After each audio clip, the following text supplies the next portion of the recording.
Me deem um ok se estiverem me ouvindo. Washington, Sol, Oliveira, Aline, né? Natasha, Aninha. Não, que isso, tá doida? Vai ter live, lógico. Atrasei um bocadinho. Porque eu tô preparando aqui um material para ficar disponível para vocês e por isso que eu tô... Flávia, eu preciso falar com você, pelo amor de Deus, no final aqui você me chama, tá? Tá dando para me ouvir bem, tá?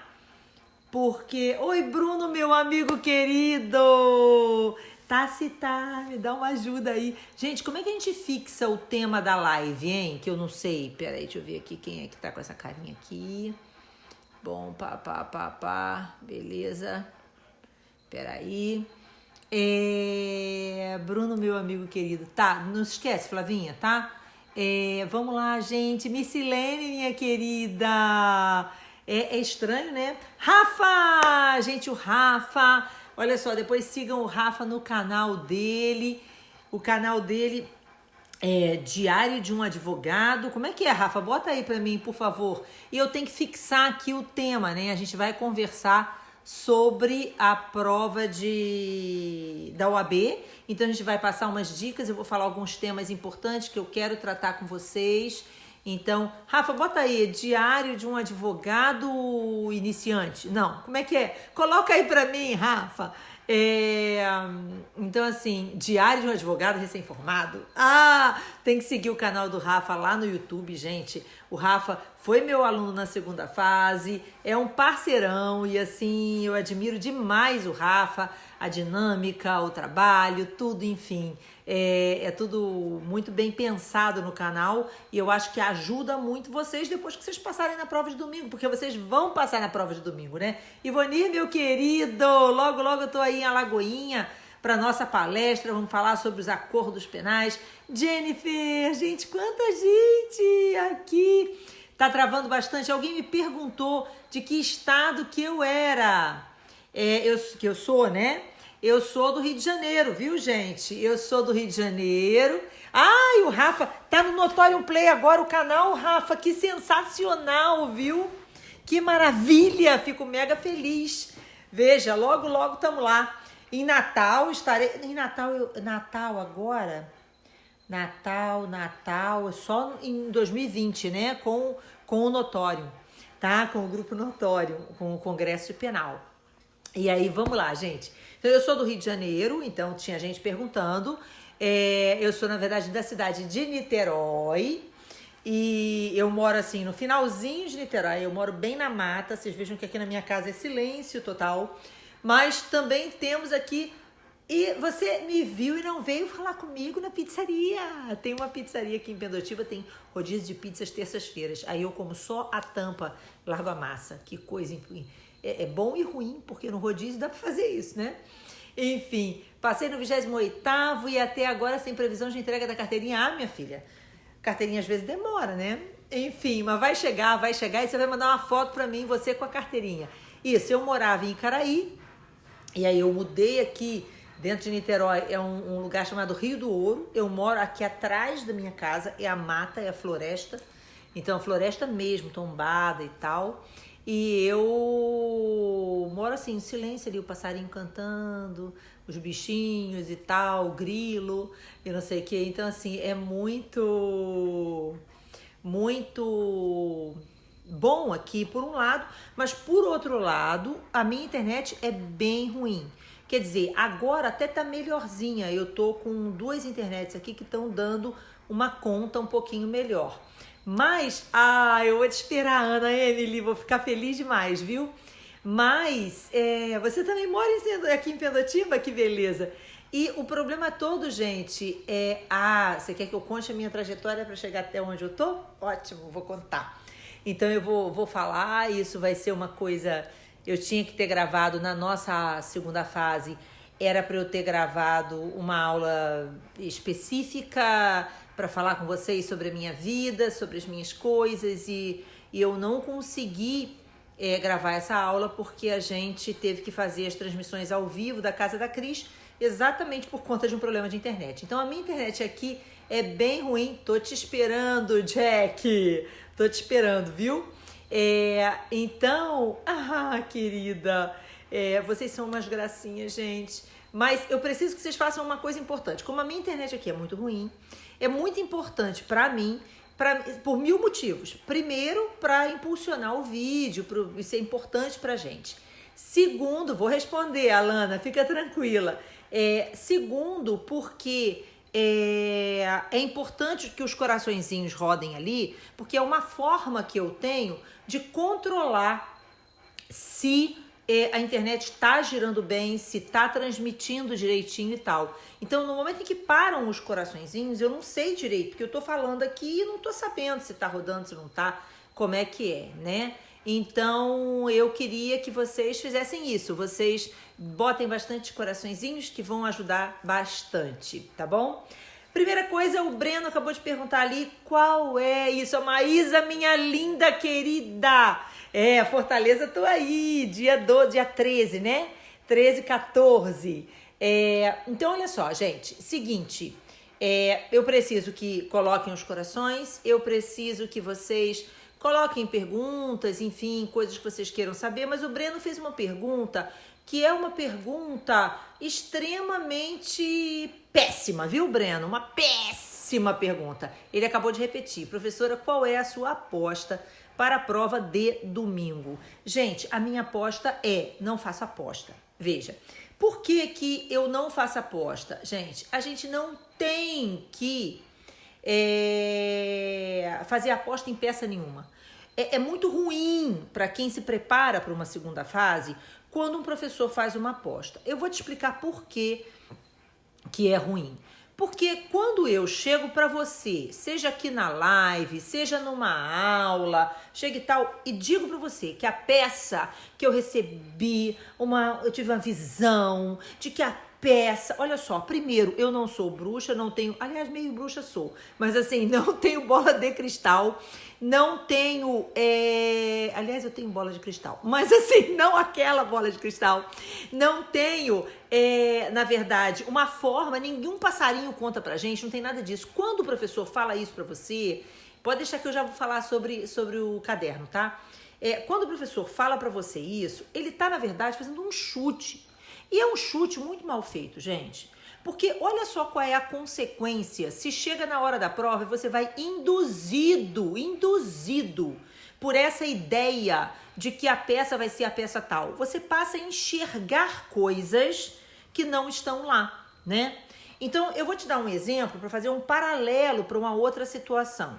Veja só, nas minhas primeiras aulas de processo penal, em qualquer curso, independente, não é OAB, delegado, defensoria, magistratura, não importa. Eu costumo dizer assim, juízes julgam com o que está nos autos, candidatos respondem questão com o que está na questão. E aí eu digo que você não pode fazer uma coisa que eu chamo de e se. Quando você faz um e se, você viu? Se total. E aí, qual é a consequência? Veja, é a mesma coisa aqui. No momento em que você tem influência da mídia, influência disso, influência daquilo, a tendência numa questão de prova é que você pegue aquela questão, aquele enunciado e comece a trazer para dentro do enunciado coisas que são influências externas. Isso vai atrapalhar você na hora de você responder aquela questão, né? E na peça prático-profissional da OAB, isso acontece muito. O candidato vai para a prova porque uma pessoa disse, vamos imaginar que eu tenha dito assim, eu acho que tem muita chance de cair memoriais. Aí o cara vai para a prova assim, a Ana falou que era memoriais, a Ana falou que era peça tal e tal. E aí você começa a não prestar atenção naquilo que é importante, sabe? Então você deixa de ver o que está escrito ali que deveria ter sido visto, ou você acaba enxergando coisas que não existem. Então, você não deve fazer apostas e não deve seguir a aposta de ninguém. O professor que faz a aposta, eu vou ser sincero com você, ele não tem respeito com o candidato que estudou, ele não tem respeito com o candidato que está preparado para chegar lá e fazer corretamente aquela prova, tá? Ele vai, na verdade, induzir você a erro, que a peça não é aquela. Então, eu vou te dar exemplos simples, tá? Às vezes, veja só, a peça tá lá e a peça era para ser memoriais, mas aí a questão fala, a denúncia foi oferecida, o réu foi citado E aí tem a colheita da prova, tem as coisas todas, mas a peça, a palavra citação apareceu. E aí aquele professor disse para você que ia ser resposta. Você faz uma resposta e não prestou atenção de que, na verdade, a instrução probatória já tinha se realizado, ela já tinha acontecido, né? Então, você tem que ter atenção a essa situação. Nada de apostas, nada de acreditar em apostas de ninguém. Qual é a peça provável? Não sei. A peça provável é relaxamento de prisão, liberdade provisória, queixa-crime, resposta à acusação, memoriais, defesa prévia, apelação, recurso em sentido estrito, contra-razões, agravo em execução, revisão criminal, enfim. Qualquer uma das peças que tecnicamente pode ser cobrada e que você está preparado para fazer. A outra coisa importante que você tem que lembrar é que as respostas de tudo que você precisa estarão em 2 lugares na hora da prova. Aliás, em 3, tá? 3 lugares têm as respostas. Quais são os 3 lugares que têm as respostas? Lugar número 1, na sua cabecinha. Você aprendeu a matéria, você sabe a matéria, você está pronto para aquela matéria, tá? Então, fique tranquilo, porque você precisa apenas lembrar coisas que têm 2 mecanismos de encontro das respostas. A própria questão e o seu vademecum, né? Então, o seu vademecum, ele vai fazer a diferença, ele vai te trazer as respostas. Manuseie o vademecum, procure as coisas no vademecum. Veja, no nosso grupo, né, no nosso grupo de alunos, uma pergunta foi feita por um aluno hoje. Na verdade, 2 alunos fizeram 2 perguntas idênticas. Eu acho que foram 2 pessoas, foi o Rodrigo e uma outra pessoa. Fizeram 2 perguntas aqui que, olha só, quando é que eu uso o 411, parágrafo 4º, e quando é que eu uso o 534, uma coisa assim. E aí eu falei assim, gente, essa pergunta apareceu por quê? Porque a pessoa não olhou o título do código. Você tem que se lembrar que o código tem as respostas e você tem que se lembrar que quando você abre o código e existe um determinado artigo, esse artigo está dentro de um capítulo, está dentro de uma seção, está dentro de um título. Muitas vezes a resposta que você procura parte apenas da premissa de que você tem que olhar ali a parte de cima, anda um pouquinho para cima, procura ver em que capítulo aquele artigo está inserido. E aí quando você olha o artigo 411, parágrafo 4º, é um artigo do júri. Quando você olha o artigo 534, é um artigo do rito sumário. Então está explicado. Quando é que eu uso o 411, parágrafo 4º? No júri. Quando é que eu uso o 534? No rito sumário. Só que ambos os artigos, eles falam de alegações orais. E a gente costuma dizer para vocês, olha só, em todos os procedimentos, independentemente de qual rito seja, em todos os ritos, as alegações orais podem ser substituídas por memoriais escritos. Só que esses memoriais escritos só estão previstos no rito ordinário. Então é simples, mas o rito ordinário, que é o rito comum dos comuns, né? Ele tem aplicação subsidiária a todos os outros procedimentos. Então, realmente, olha só, se no dia do rito sumário, na audiência de instrução e julgamento, o juiz entender que é melhor substituir os debates orais por memoriais, vai ser memoriais escritos do 403, parágrafo 3º. Se no rito do júri, na primeira fase, lá na audiência, o juiz resolver substituir os debates orais por memoriais, vai ser memoriais escritos do 403, parágrafo 3º. Agora, a pergunta não era se pode substituir ou não. A pergunta é, quando é que eu uso o 411? Quando é que eu uso o 534? Gente, é só olhar que tem um troço em cima escrito em negrito, né? E um é o júri e o outro é o rito sumário. Então, na maioria das vezes, o candidato, ele ou fica nervoso demais e não procura as coisas direito no vademecum, tá? Ou então ele, na verdade, acha que não precisa procurar. E o VAD é o grande apoio que você tem. Eu também amo vocês, minha linda. É o grande apoio que você tem na hora da prova. O Plácido tá ali, o Plácido passou na última prova e eu fiquei mega feliz. Ele esteve com a gente ali, eu falava com ele sempre. e tal. Então, na hora, gente, da prova, você tem que ter mais do que tudo tranquilidade. Então, você tem que estar descansado, você tem que estar bem, para que na hora da prova você consiga, procurar as coisas. Deu nervoso, deu um desespero, eu não sei o que eu faço na hora de procurar as coisas, eu não estou achando. Fecha os olhos, respira fundo, agradece, né? Sempre gratidão é tudo. E aí abre de novo e procura. Você vai resolver tudo, entendeu?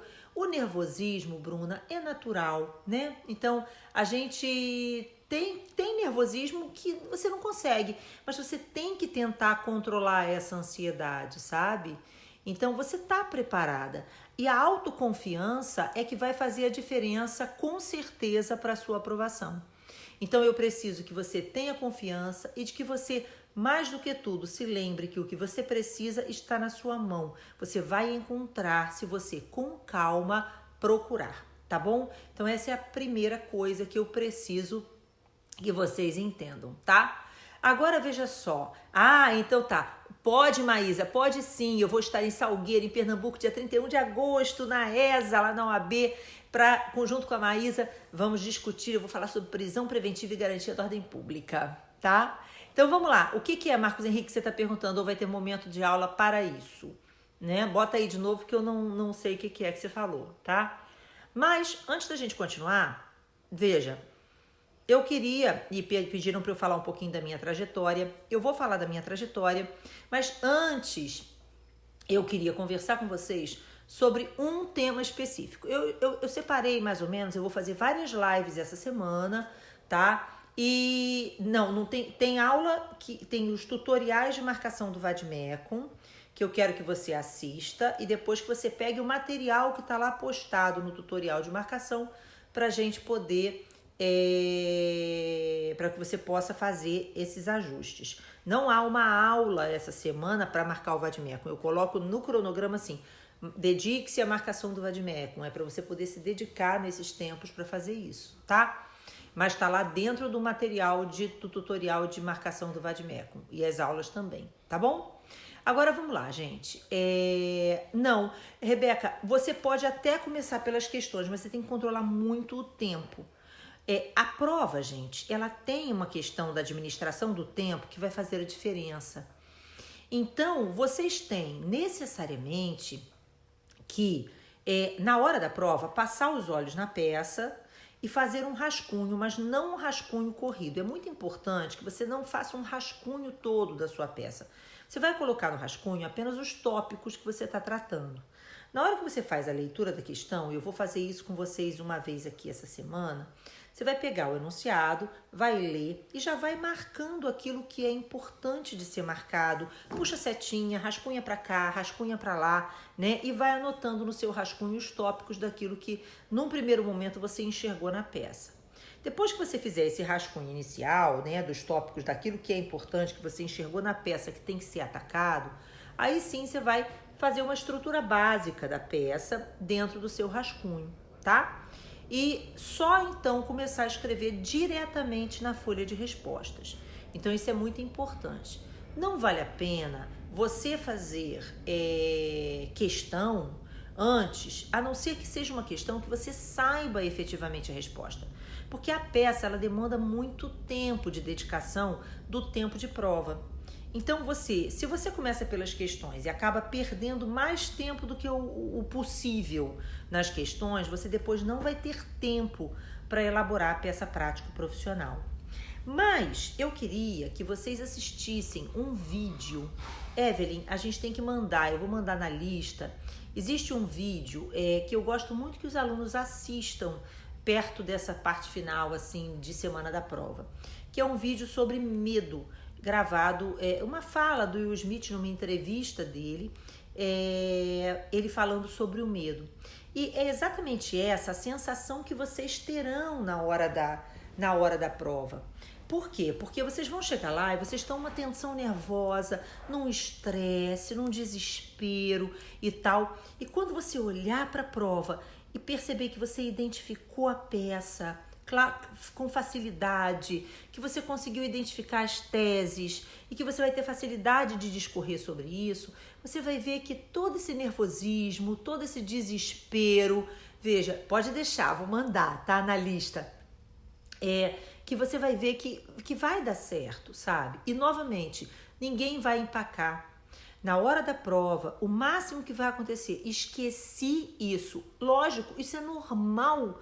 E quanto mais ansioso você estiver, quanto mais medo você tiver, quanto mais problema você tiver, veja, quanto mais você levar esse peso atrás de você para a hora da prova, mais tendência você tem de esquecer coisas importantes.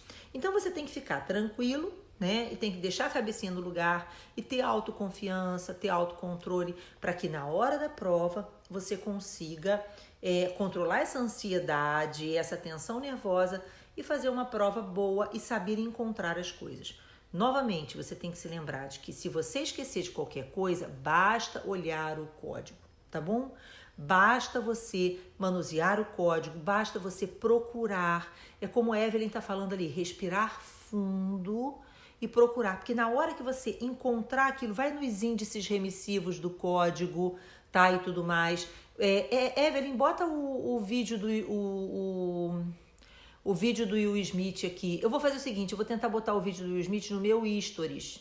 No Stories não, no IGTV, tá? Mas de qualquer forma, Evelyn, se você puder, bota aí pra mim o link. Aniesse, minha amiga querida. Gente, Aniesse é minha amiga. É melhor eu não dizer há quantos anos, sabe? Mas assim, é uma amiga do meu coração. E eu sou madrinha, minha comadre, que eu sou madrinha da filha dela. Então, olha só, não estudou tudo, Jefferson, não tem problema. Você tem agora, essa semana, que focar nas principais peças. Porque, olha só, gente, existem aquelas peças que são as peças com maior probabilidade. Ninguém pode apostar em peça, mas você tem que ter consciência de que a probabilidade de determinadas peças é maior do que de outras. Então, eu vou te dar um exemplo. Embargos infringentes de nulidade. Pode cair? Pode. Mas tem muita chance? Não, porque os embargos infringentes de nulidade são uma peça que, na verdade, o enunciado vai ter que trazer a resposta, porque nos embargos infringentes de nulidade, a parte só pode arguir aquilo que ficou definido pelo voto vencido do desembargador. Quem foi o desembargador vencido? O que ele disse?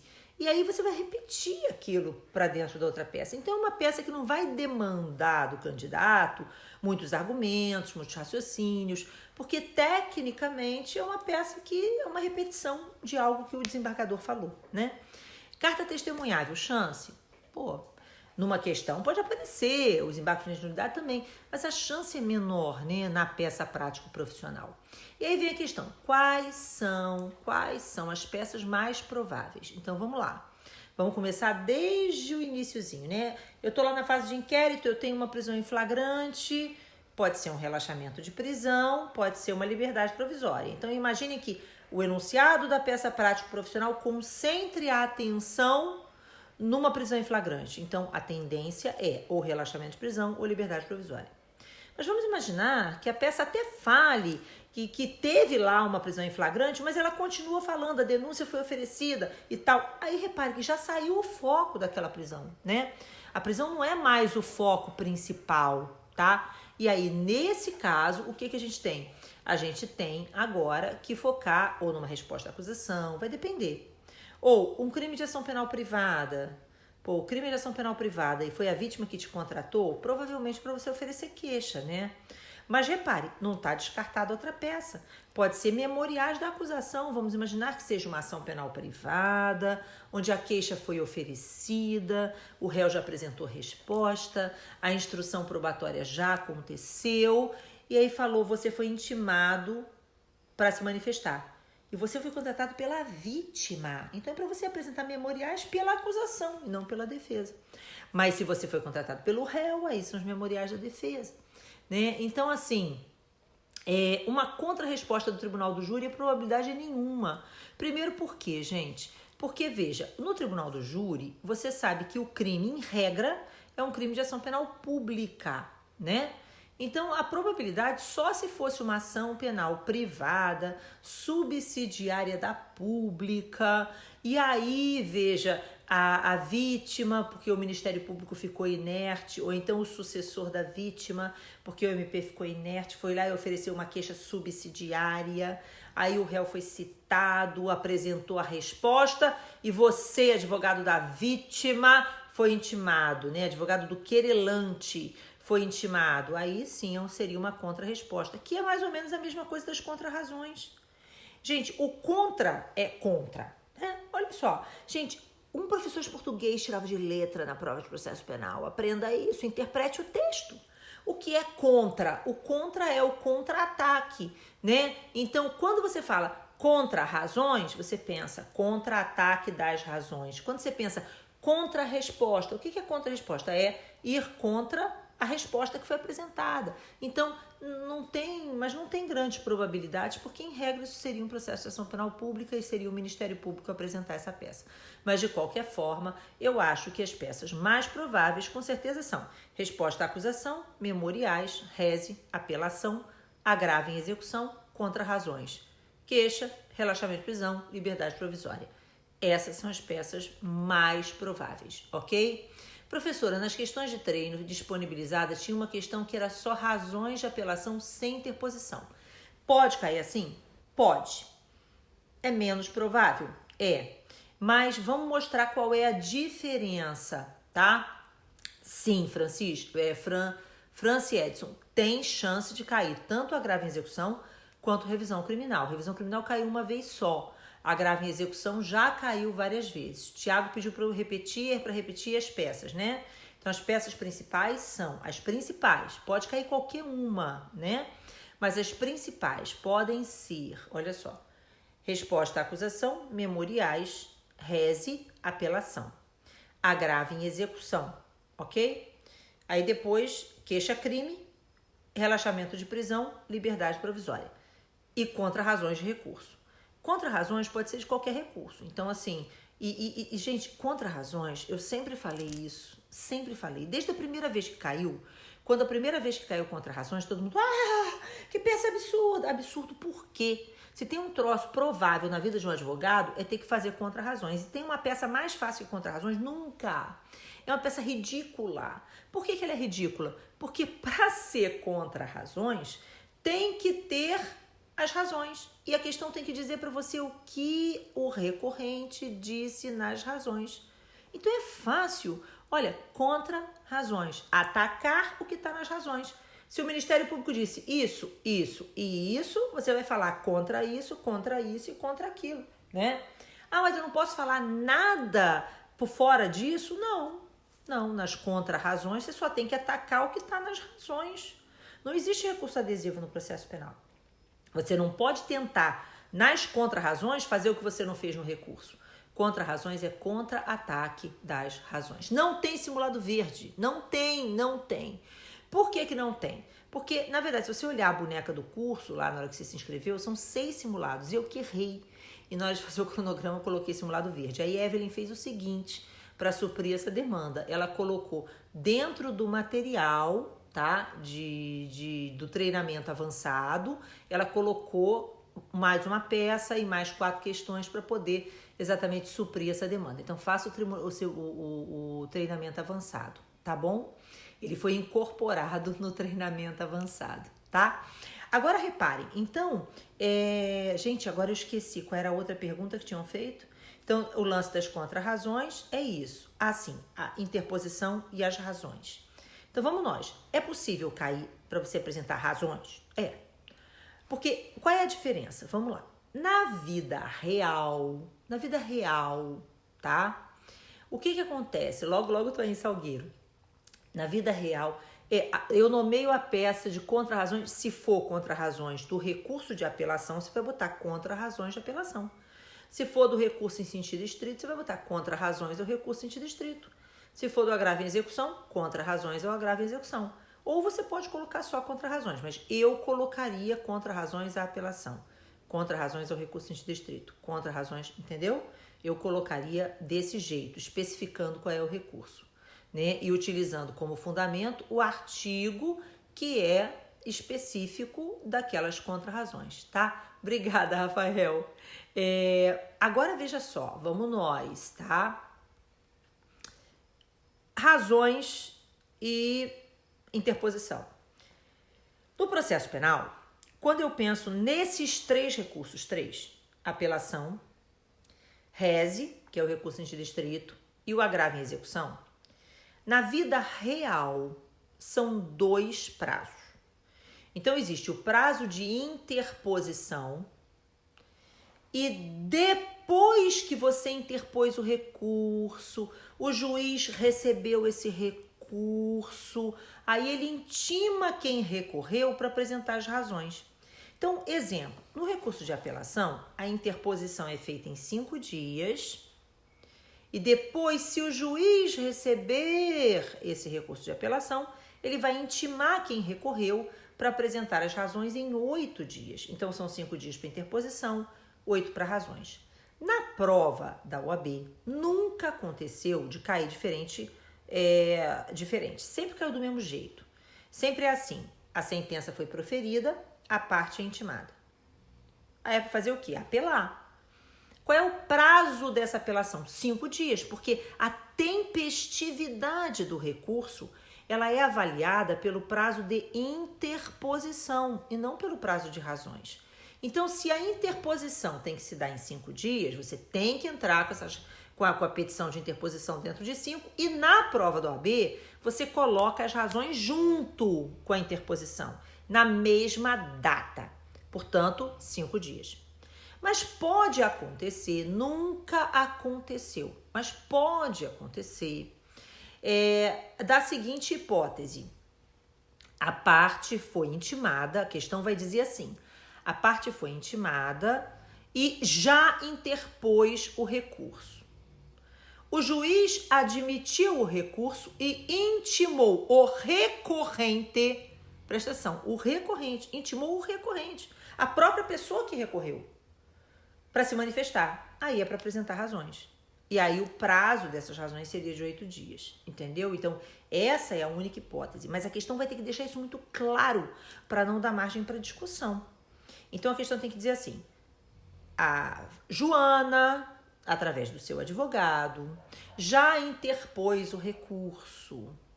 O juiz admitiu o recurso e intimou Joana para se manifestar, entendeu? A mesma pessoa que recorreu. A pessoa recorreu, apresentou a interposição do recurso, o juiz recebeu o recurso e intimou a própria pessoa que recorreu para se manifestar. Aí é para apresentar razões em 8 dias. Mesmo assim, a petição vai ser dúplice, porque você não pode apresentar assim, razões. Não, você tem que fazer pedido de juntada dessas razões, né? Então, assim, mas eu não acredito, porque isso daria uma margem para uma confusão, gente. Então, eu acho que a probabilidade, sempre, a petição de interposição é uma petição de juntada. Isso, porque você não pode apresentar uma petição sozinha, assim, solta. Ainda mais as razões que são endereçadas para o tribunal. Tem que ter uma petição de interposição ou de juntada para juntar as razões para que, então, o processo vá pro tribunal. Entendeu? Então, é isso, tá? A probabilidade de cair recurso especial extraordinário não é 0. Mas é pouco provável, tá? Da mesma forma, perguntaram ali, tem probabilidade de cair mandado de segurança em matéria criminal? Gente, probabilidade de cair tem em tudo, mas é menor a probabilidade. Eu vou ser sincera, se eu fosse da banca, da OAB, e tivesse que escolher um mandado de segurança em matéria criminal, eu escolheria um mandado de segurança de violação de garantias de acusado e de advogado, das prerrogativas. Então, é o mais provável. Mas, assim, eu acho pouco provável cair realmente um mandado de segurança, embora a gente tenha que estar aberto a todas as peças prático-profissionais, ok? Se tiver nome do recorrente e do recorrido, eu coloco o nome. Pode colocar, tá? Que é muito que cai RA. RA é fácil, né? É mais tranquilo. Boa noite, Ana. Tem que colocar razões recursais no começo da peça de razões? Eu colocaria para você poder separar a peça de interposição da peça de razões, tá? Agravo em execução é uma peça ótima também, uma peça boa de ser trabalhada. Você responder o caderno de questões todo é suficiente? Se você souber o que colocar dentro das peças, eu espero que sim. Você estará bem treinada se você responder o caderno de treino, tá? Minha aposta, nunca aposto, Daniel, isso não vai acontecer. O recorrido é sempre... depende, se for crime de ação penal pública, é o Ministério Público. Se for crime de ação, quando você recorreu, né? Quando a defesa recorreu. Se for crime de ação penal privada, seria o querelante, tá? Mas é o autor da ação. Mas você não precisa preencher, não. Você pode só colocar recorrente, 2 pontos, recorrido, 2 pontos, tá? Pode colocar justiça pública também, tá bom? Mas não há necessidade, você pode colocar só recorrente e recorrido, tá? Se eu quiser, exatamente, pode deixar em branco, tá? Não tem problema. Alegações, pode ser alegações finais, pode ser alegações finais por memoriais, alegações finais em memoriais e pode ser só memoriais, tá? Tanto faz. Quase todas as contrarrazões têm interposição, porque na verdade essa interposição é uma petição disjuntada, porque veja, novamente, as razões e as contrarrazões, elas não são endereçadas para o juiz que proferiu a decisão. Elas são endereçadas para o tribunal. Então, eu preciso pedir àquele juiz que junte essa peça no processo, né? Então, por isso que existe a petição de interposição também em relação às contrarrazões recursais, tá? Eu estarei em Salgueiro e logo alguém perguntou em Salvador, eu vou a Salvador dia 5 de setembro, tá? Eu vou para uma palestra, não sei em qual faculdade, eu vou ver, depois vou mandar, tá? Então tem que ter sempre a decisão de folhas. Tem alguma diferença? Não faz diferença, pode colocar, tanto faz, não faz diferença não, pode botar o folhas o evento. Falar um pouco das questões, vamos lá. Em relação às questões, gente, muito das questões é relativo, competência do ROC depende de quem negou HC. Sim, já vou falar, tá? Vamos lá, as questões, né? As questões, elas têm muita coisa de direito material. Geralmente, as questões têm uma letra A e uma letra B. E, por incrível que pareça, nós temos normalmente um índice alto de aluno, de candidatos na prova do OAB, que zera as questões porque não colocou a resposta da letra A na letra A resposta na letra B na letra B. Então, é importante que você tenha essa preocupação. E outra coisa que acontece com uma incidência relativamente alta, e isso geralmente acontece, gente, porque a pessoa, na verdade, está nervosa. É você, na hora de responder, tipo assim, a questão de número 2, responder na folha da questão número 3. Olha que merda. Então, isso é um problema que você não pode se dar o luxo de fazer isso. Então, você precisa necessariamente colocar a letra A na letra A, a letra B na letra B. Não adianta fazer um texto só. Ainda que, veja, imagine que a letra A e a letra B façam perguntas ambas repetitivas. Mesmo assim, você vai escrever a letra A na letra A, a letra B na letra B. Não faça besteira de colocar uma coisa só, tá? Então, isso é muito importante, tá bom? Segunda coisa, cuidado com essa coisa de não errar a folha. Agora, as questões geralmente giram uma letra em termos materiais, o direito material, e outra letra em direito processual. E nos últimos exames, e sempre foi assim, sempre teve uma incidência grande de legislação extravagante, e aí você precisa ter atenção a, por exemplo, o princípio da especialidade, a existência de súmulas. Caem muitas súmulas nas questões. Então, é importante que você tenha acesso, né, às súmulas por assunto, etc., para que você possa, para que você possa efetivamente dar a resposta que o examinador precisa e quer ler na sua prova. Todas as questões, ela tem que ter explicação e fundamentação. Isso não é só na questão e peça. Qualquer argumento que você vai usar, sempre explica e fundamenta, explica e fundamenta, explica e fundamenta. É muito pouco provável que haja alguma hipótese de questão que não tenha uma fundamentação específica, ou com artigos de lei, ou com súmulas, ou com as duas coisas. Então, eu preciso que você tenha atenção nisso. É lógico que tem algumas leis extravagantes que têm uma probabilidade maior de cobrança. Lei de interceptação telefônica, lavagem de dinheiro, tráfico de entorpecentes, né? A lei de entorpecentes, crime organizado. Então, você tem que ter atenção a essas questões, tá? E repare que a questão do combate ao crime organizado, ela tem ganhado um vulto muito grande nos últimos anos. Então, institutos como infiltração policial, interceptação telefônica, escuta ambiental, colaboração premiada, são aspectos com maior probabilidade de questão. Então, vocês têm que tomar cuidado e prestar muita atenção. Tem súmula tanto de direito material quanto súmula de direito processual, tá? As questões mais cobradas, veja, cai muito proibição da reformácio impégios, cai muito sobre mutácio emendácio libelli. E repare que nós tivemos aí recentemente, eu até coloquei no treinamento avançado, uma questão do 27º exame sobre mutácio libelli com o Estatuto do Desarmamento, porque era uma questão muito sutil. Então, você tem que tomar cuidado com essa questão, tá? Mutácio emendácio geralmente são questões com uma linha muito tênue de distinção.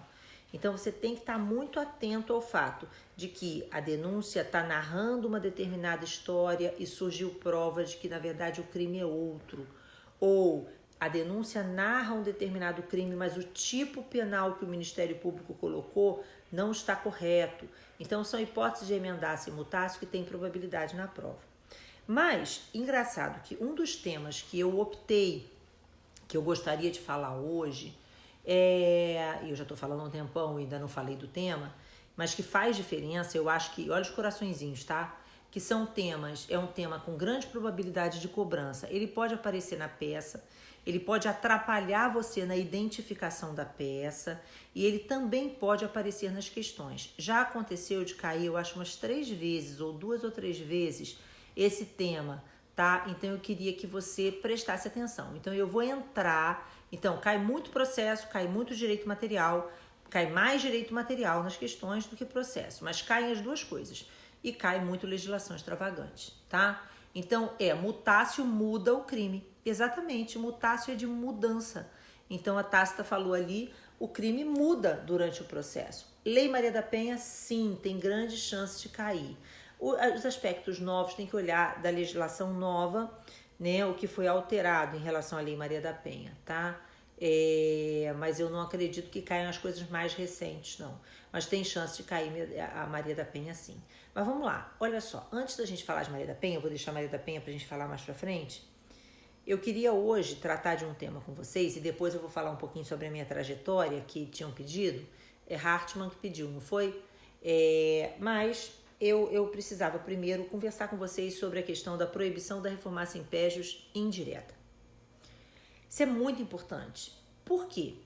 Porque a proibição da reformácio impégios indireta, ela tem uma série de reflexos, de repercussões que a gente tem que ter atenção e que não são fáceis da gente entender. Em especial, as questões relacionadas à súmula 160 do STF.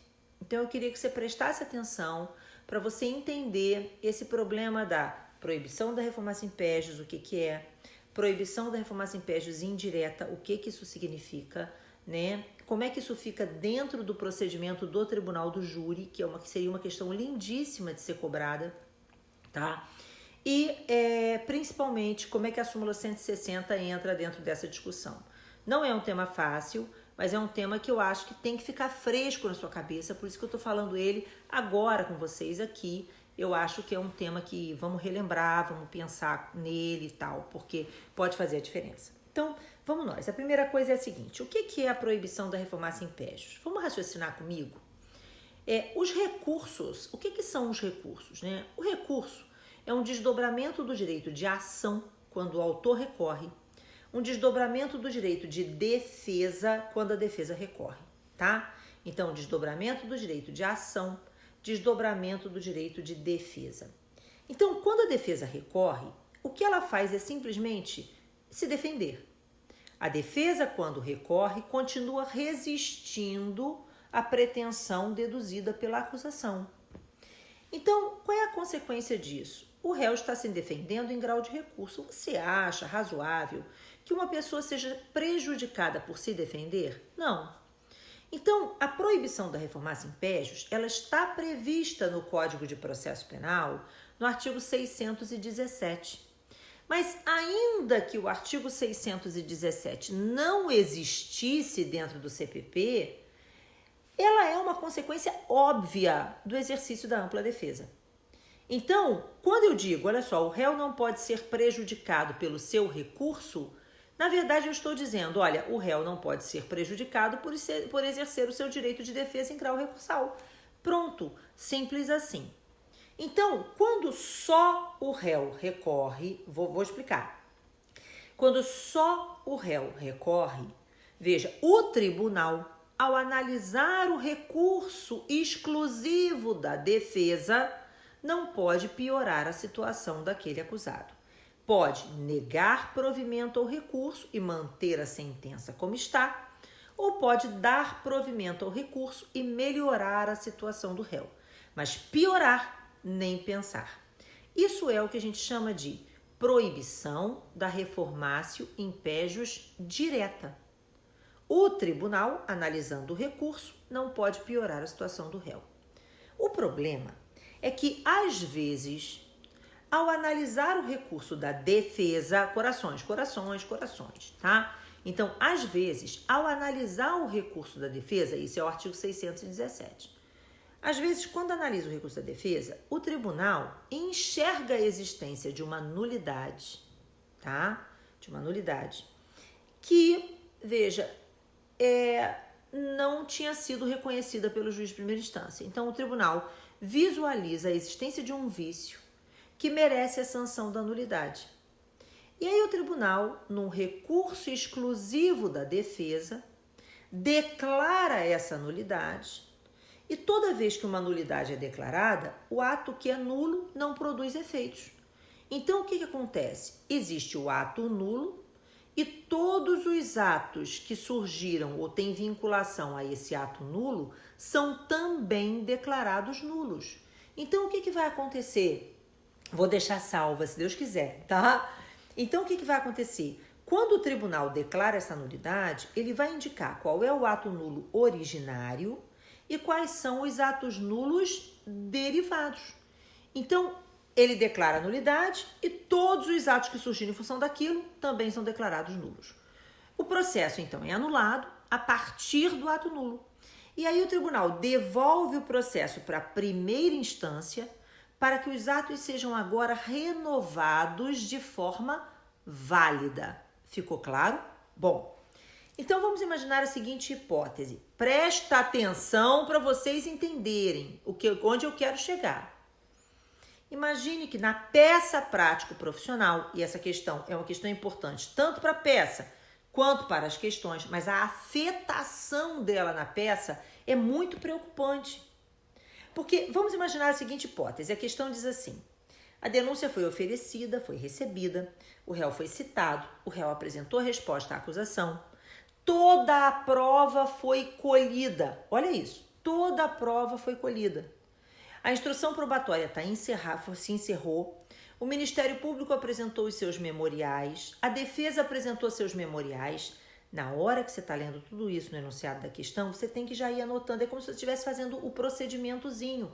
Vai anotando denúncia, recebimento, citação, instrução probatória, entendeu? Memoriais. Então, os memoriais já foram apresentados, repare, os memoriais foram apresentados da acusação e da defesa. E o juiz proferiu a sentença. Repare que num primeiro momento você pensa assim, se já teve memoriais, não é para eu apresentar memoriais. No primeiro momento é isso que você pensa. Só que aí a questão continua a conversar com você. A questão conversa com você que nem eu estou conversando. Então ela vai chegar e vai dizer, olha, a sentença foi proferida, na sentença foi dito isso, isso e isso, o juiz aplicou a pena tal, né? E aí a defesa apelou. E o tribunal enxergou a existência de uma nulidade lá na oitiva da testemunha Maria. E aí devolveu o processo para a primeira instância.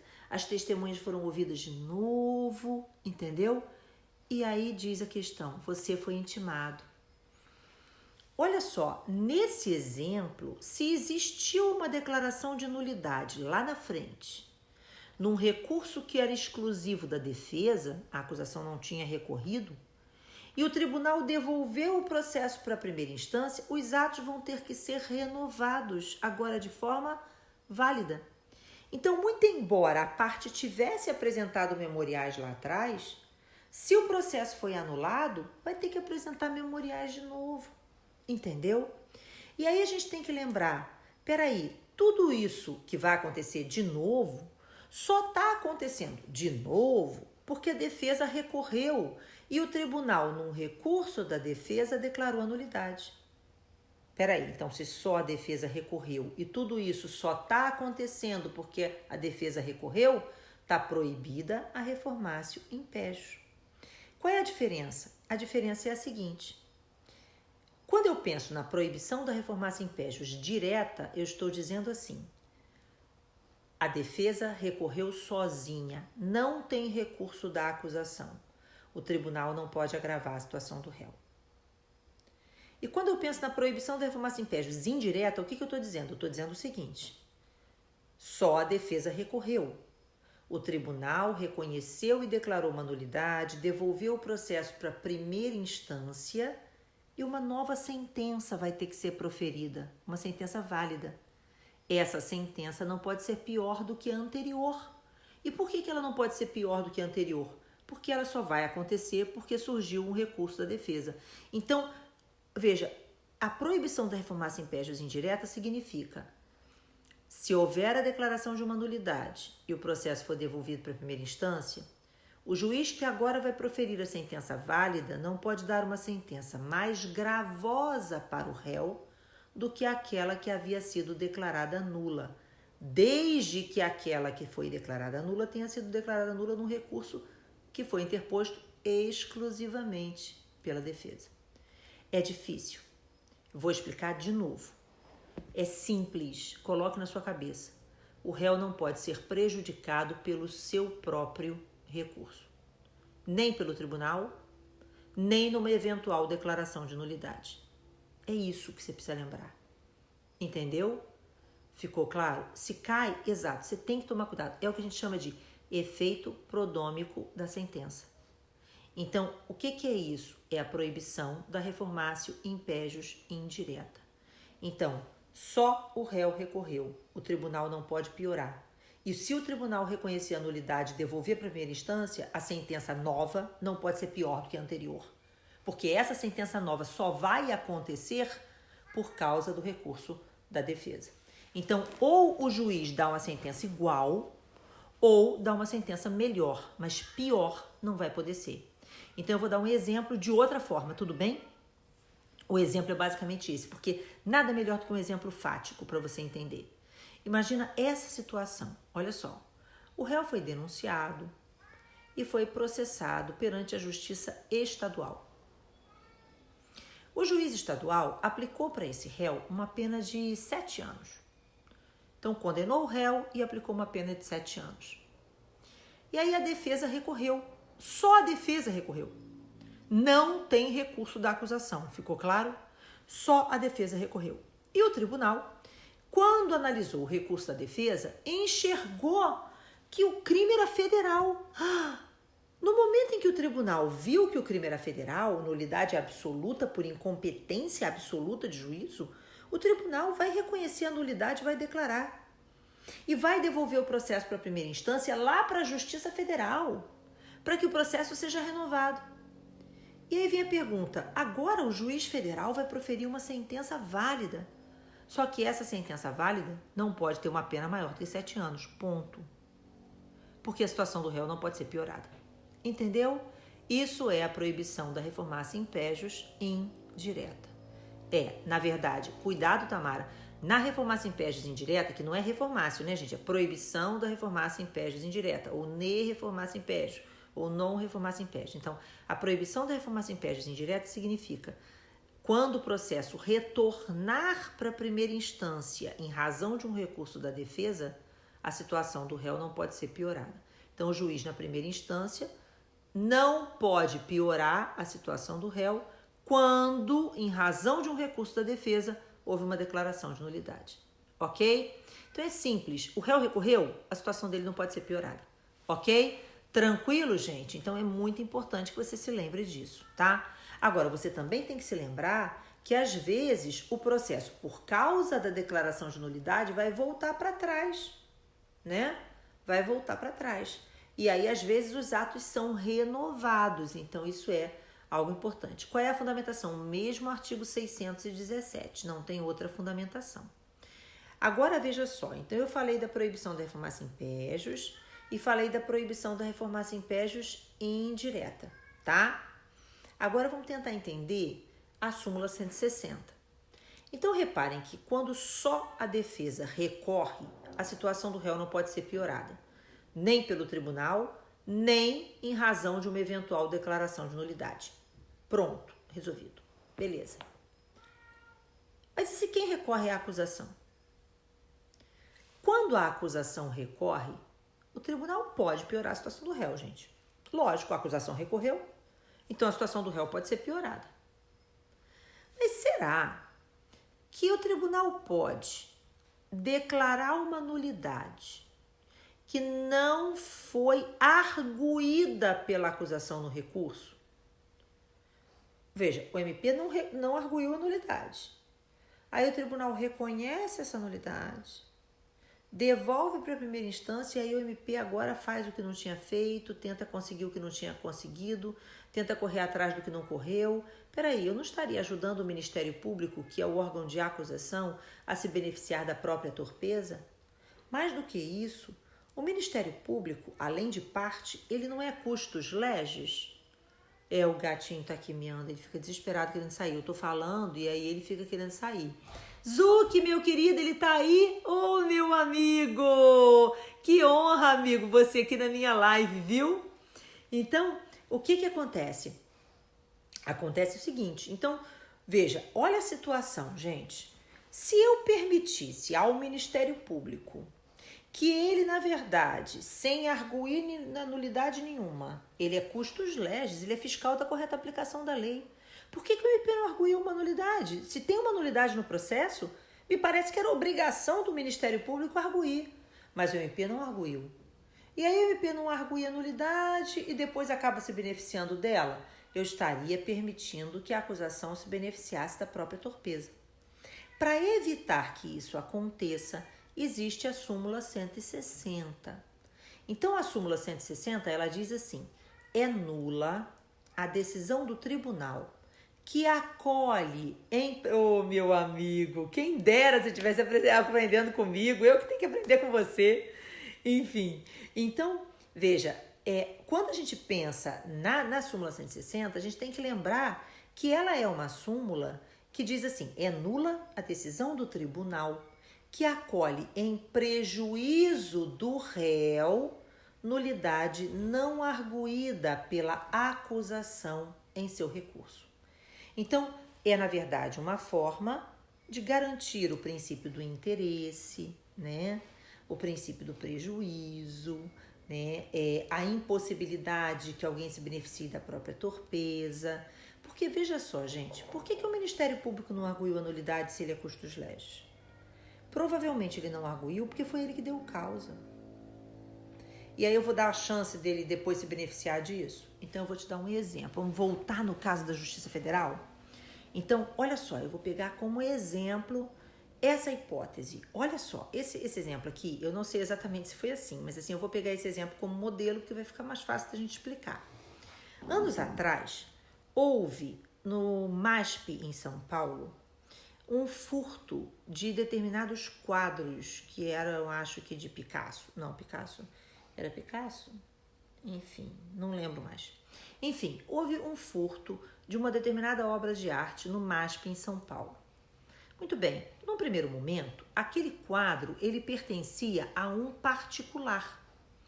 Já vou chegar na nulidade absoluta. Então, olha só, ele pertencia a um particular, sabe?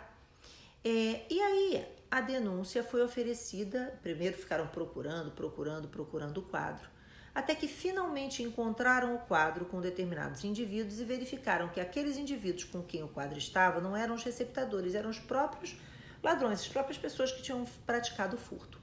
E aí a denúncia foi oferecida na Justiça Estadual.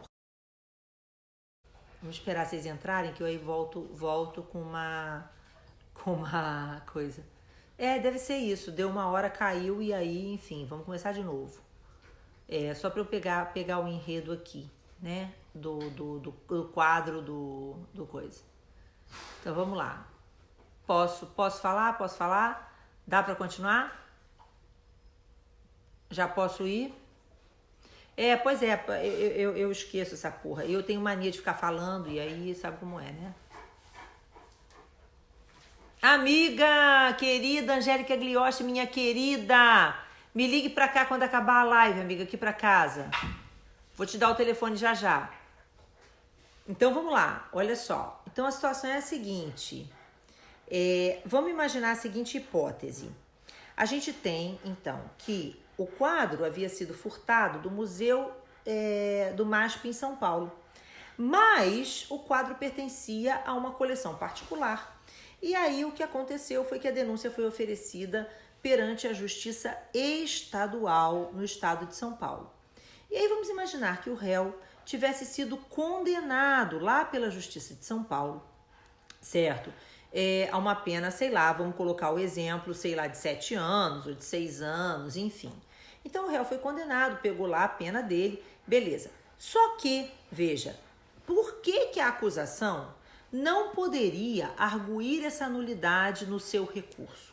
Não poderia arguir essa nulidade porque foi ele que deu causa. Quem é que ofereceu a denúncia na Justiça Estadual? Mas, Ana, o crime não era estadual? O que aconteceu foi que, no exemplo que eu estou usando, os réus recorreram.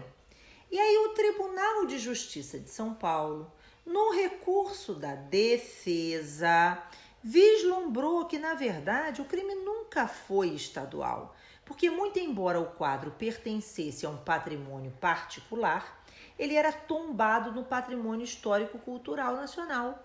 E aí entenderam que havia não violação a bem, mas sim violação a interesse da União. E aí, nesse caso, declararam a incompetência do juízo e remeteram o processo lá para a Justiça Federal, reconhecendo a existência de uma nulidade absoluta por incompetência do juízo. E aí, na Justiça Federal, encaminharam os autos para a Justiça Federal, o juiz federal não podia dar uma pena mais alta do que aquela que havia sido aplicada, porque está proibida a reformácio in pejus também na modalidade indireta. Se eu permitisse que o tribunal reconhecesse uma nulidade, ainda que absoluta, num recurso da acusação, sem que a acusação houvesse arguído a referida nulidade, eu estaria permitindo ao Ministério Público, que é órgão de acusação, mas também a custos legis, que ele se beneficiasse por um erro que ele mesmo praticou. Repare, quem foi que deu margem a um processo na Justiça Estadual quando o crime era federal? O MP, foi ele que ofereceu a denúncia ali, né? Então, eu não posso permitir que o Ministério Público, novamente, se beneficie da própria torpeza. Então, a gente tem que ter atenção a isso, tá? Muita atenção. Ok, gente? Alexandre, meu amor, beijo. Gente, para quem não conhece, olha só, essa vai ser a minha indicação do pós-OAB, né? Passou na OAB, terminou a prova, imediatamente, a prova é domingo. Na segunda-feira vocês vão comprar na editora E+, o livro do Alexandre Moraes da Rosa, Teoria dos Jogos no Processo Penal, viu? Fundamental para o exercício da advocacia, você vai começar a advogar e vai precisar disso mais do que nunca. Todos os operadores do direito precisam disso hoje. O livro do Alexandre é fantástico e o Alexandre é uma pessoa fantástica, né? Um beijo, meu querido. Então, gente, a gente tem que tomar cuidado. A gente tem que lembrar que a súmula 160, ela vai ser um limitador no recurso da acusação. É como se fosse, assim, uma interpretação extensiva do princípio da proibição da reformácia in pejus indireta, alcançando também o recurso da acusação. Então, está proibida a reformácio in pejus, direta e indireta. A situação do réu não pode ser piorada. Agora, vamos pensar na proibição da reformácio in pejus no júri. Porque o que acontece, gente? A proibição da reformácio in pejus, ela sempre teve um embate aqui com a questão da soberania dos vereditos. Então, vamos lá. Imagine a seguinte hipótese. Eu tenho lá um processo no tribunal do júri e o réu foi condenado pelos jurados, certo? Então, eu tenho a sessão de julgamento, o réu foi levado a plenário, a sentença condenatória foi proferida, então eu tenho um veredito condenatório, o juiz condenou e aplicou a pena X, ok? E a gente sabe que a apelação no processo do tribunal do júri, ela é o que a gente chama de apelação limitada. Quando a parte recorre, ela tem que indicar na interposição a linha do artigo 593.3 em que está interpondo o recurso. Isso acontece para quê? Para que a gente possa definir qual é o efeito devolutivo do recurso que está sendo interposto. O que eu pretendo do tribunal? Então, quando eu recorro de uma decisão do júri, eu estou dizendo para o tribunal assim, olha, tribunal, eu quero que você reavalie a decisão do juiz. Ou, não, tribunal, errado foi o jurado, então eu quero que você reconheça que os jurados julgaram contrariamente à prova dos autos e devolva o processo para um novo julgamento com novos jurados. Então, se existe soberania dos vereditos e o tribunal não pode alterar o veredito dos jurados, eu preciso, quando interpõe esse recurso, já indicar ao tribunal quais são os limites do julgamento que ele vai proferir, entendeu? Então, a apelação no júri vai estar sempre lastreada no artigo 593.3a, B, C ou D. Na linha A, eu estou indicando para o tribunal que existe uma nulidade após a pronúncia. Na linha B, eu estou indicando que o veredito do jurado está correto. Mas o juiz presidente proferiu uma decisão contrária à lei ou contrária ao veredito. Na linha C, o veredito do jurado está correto. Mas o juiz aplicou uma pena alta demais ou baixa demais, que precisa ser modificada. E na linha D de dado, a decisão dos jurados é contrária à prova dos autos. Beleza. Então, na verdade, é manifestamente contrária. E aí a gente tem que lembrar que para eu apelar na linha D, não basta assim que os jurados tenham optado por uma tese. Porque é lógico, gente, em todo o processo existe a tese da acusação, a tese da defesa, as provas da acusação, as provas de defesa, né? Quando existe uma tese de acusação e uma tese de defesa e os jurados optam por uma das teses, isso não é manifestamente contrária. Para ser manifestamente contrária, as provas todas caminham numa direção e os jurados, que julgam com íntima convicção, julgaram na direção contrária. Beleza. Então, numa situação como essa, e aí vem a questão, nós temos aqui duas opções. Na linha B e na linha C, o próprio tribunal reforma a decisão do juiz presidente. O veredito está certo. O veredito é soberano, ele é intocável. E o que eu tenho o tribunal vai mudar o quê? A decisão do juiz presidente. Então, o próprio tribunal julga. Agora, quando eu apelo na linha A, eu estou alegando a nulidade. Se o tribunal declarar a nulidade, vai devolver o processo para a primeira instância para que os atos sejam renovados de forma válida, né? Se eu apelo na linha D, dizendo que a decisão dos jurados é contrária à prova dos autos, existe soberania do veredito. O tribunal não pode mudar o veredito do jurado, mas vai devolver para a primeira instância para que um novo júri aconteça, não é isso? Agora com novos jurados, né? Os jurados que participaram da sessão anterior não vão poder participar da próxima. Muito bem. Fato é que eu tenho aqui duas possibilidades de um novo julgamento no júri, lá embaixo. E aí surge a dúvida, se só a defesa recorreu. Quem recorreu foi a defesa. Quem recorreu foi a defesa. E o tribunal entendeu que existe uma nulidade após a pronúncia, acatando o recurso da defesa e devolvendo o processo para a primeira instância para um novo júri. Esse novo júri pode proferir uma decisão pior para o réu do que aquela que havia sido proferida pelo julgamento anterior? Porque só a defesa recorreu. Bom, o réu foi condenado. A defesa recorreu sustentando que a decisão dos jurados é manifestamente contrária à prova dos autos. O tribunal entendeu que é mesmo e devolveu o processo para a primeira instância para que novo julgamento aconteça com novos jurados. E aí surge a dúvida, peraí, não só teve recurso da defesa? E se os jurados agora, nesse novo julgamento, entenderem para uma situação mais grave do que aquela que foi apresentada antes? Gente, olha só, o réu não pode ser prejudicado pelo seu próprio recurso.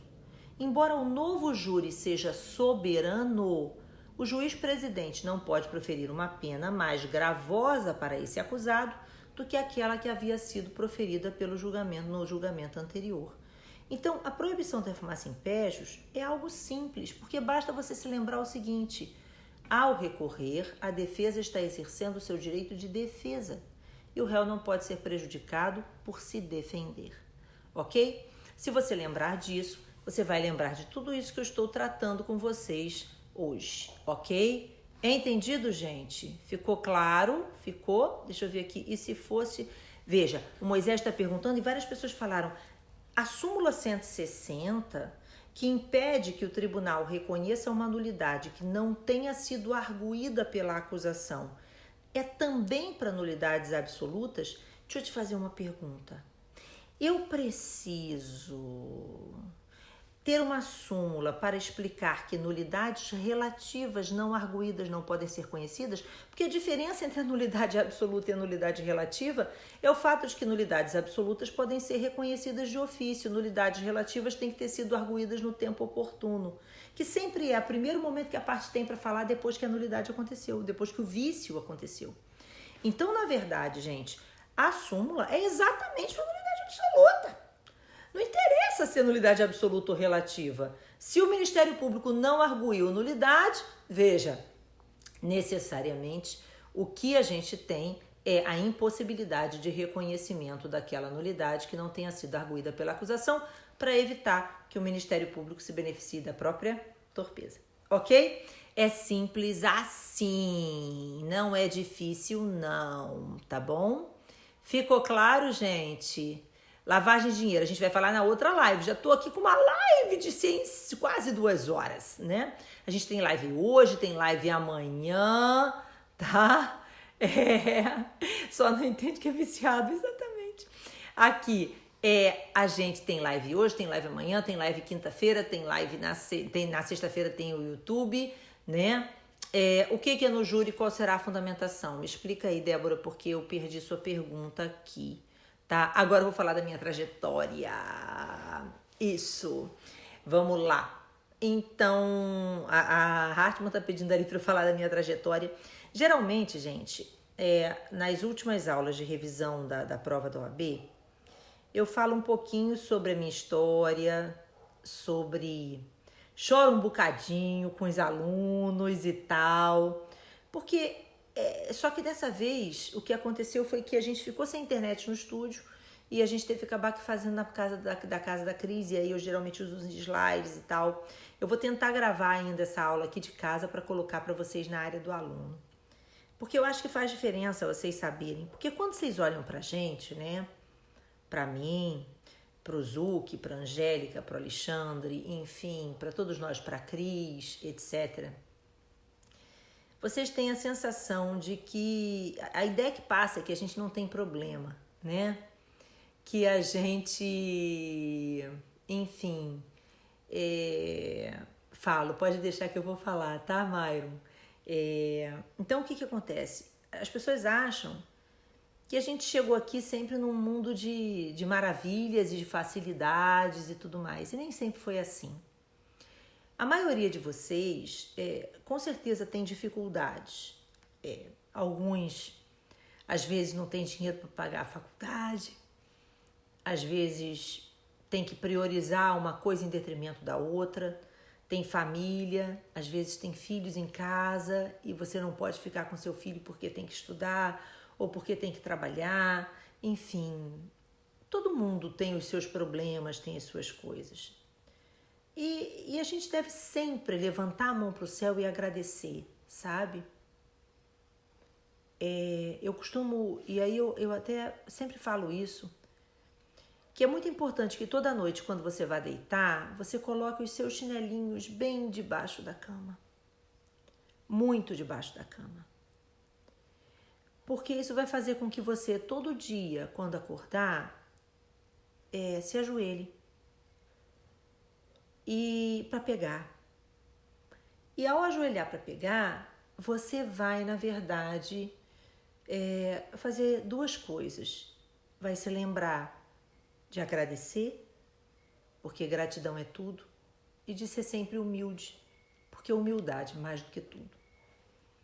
Humildade e gratidão fazem a diferença. E a gente precisa agradecer por tudo. A gente precisa aprender que a gente tem que agradecer cada momento ruim e cada momento bom, porque nós não chegamos aqui sem os momentos ruins. Eles fazem parte da nossa história, fazem parte da nossa vida. Eles fazem a diferença também na formação do que cada um de nós é, de como é que a gente acontece e tal. Eu passei por muitos problemas na minha vida. Eu nasci numa família de classe média. Minha mãe era professora, meu pai muito cedo teve que se aposentar por problemas cardíacos e tal. E eu trabalho desde os 15 anos de idade. Antes de fazer direito, eu fiz biologia. E eu sou era especialista em serpentes, aniese. Trabalhava comigo desde cedo, estava aí no início da nossa live. E mais tarde, mais velha, por problemas pessoais, eu resolvi fazer direito. E aí, quando eu fui para a faculdade, no meu primeiro dia de aula da faculdade de direito, eu descobri que eu estava grávida. Eu não era casada, decidi me casar, mas naquela ocasião, meu salário era R$550 e meu aluguel era 600. Meu marido não tinha emprego. Eu ia para a faculdade com vale transporte, mas que normalmente não tinha como voltar. E as pessoas me ajudavam a voltar para casa. Várias vezes eram os funcionários da faculdade que juntavam e me emprestavam um vale transporte para eu poder voltar para casa. Então não foi fácil. E com 2 crianças pequenas, porque o primeiro nasceu no primeiro dia e o meu segundo filho nasceu no primeiro ano da faculdade e o meu segundo filho nasceu no início do 3º ano. Eles tinham 1 ano e 4 meses de diferença. Mas eu terminei a faculdade, enfim, com louvor e tal. Dificuldade, sim, sempre na raspa, né, da nota, com 2 crianças pequenas, tendo que trabalhar. Eu trabalhava o dia inteiro, ia para a faculdade à noite. E depois eu terminei a faculdade e dei muita sorte. Porque logo saí da faculdade já monitora, dando aula na própria faculdade, já contratada em curso preparatório. Grande parte disso devo aos meus professores, dentre eles o Rangel é um dos destaques, o Biscaia, Rangel, pessoas com quem eu trabalhei, enfim.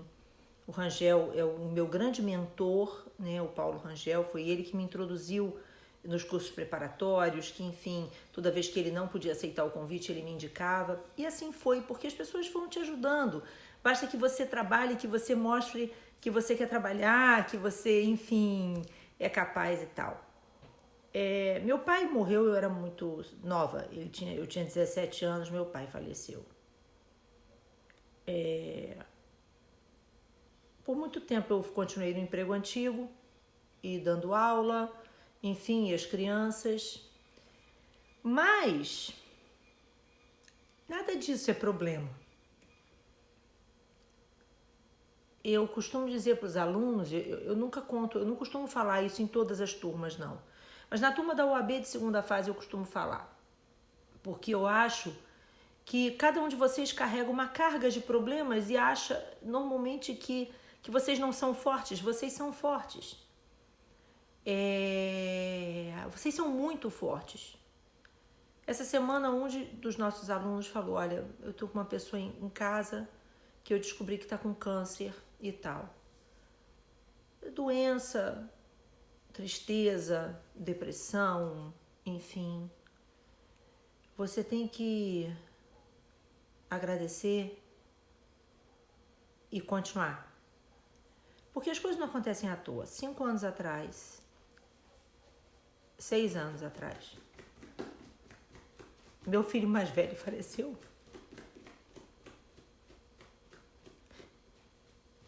E ele tinha 19 anos, ele não tinha nenhuma doença, ele simplesmente parou. E aí, eu queria explicar para vocês uma coisa. Ele morreu no domingo. Eu fiquei 1 semana em casa e na segunda-feira fui trabalhar.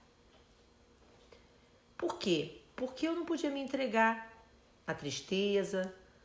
Não vou dizer a você que eu não chore todo dia, que eu não sinta falta. Tudo isso acontece. Mas todo dia, eu sei que o dia seguinte vai nascer de novo. E que eu tenho que ter força para continuar. E que a gente é mais forte que todos esses problemas, sabe? Vocês têm que lembrar que só para quem quer. E quando quer. Uma prova é só uma prova. A prova de domingo não é nada. Perto de todas as coisas que podem acontecer com qualquer pessoa. A prova de domingo é só um detalhe numa passagenzinha da sua vida que vai ter muita coisa legal ainda pela frente. Quando meu filho faleceu, na missa de 7º dia aconteceu uma coisa muito interessante. O padre, muito doido dessa situação, resolveu que eu tinha que ler um negócio na missa. Lá na frente.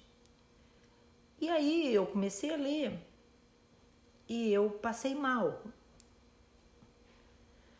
Eu ia desmaiar, eu não sei direito o que eu senti, eu estava ruim, lógico. Eu não sei onde é que esse padre teve essa ideia idiota. E aí nessa hora, na missa, meu irmão deu uma levantada assim e vinha na minha direção. Mas uma pessoa levantou lá atrás, no fim da igreja. Andou muito rápido. Veio do meu lado, segurou na minha mão e continuou a ler. Era uma aluna.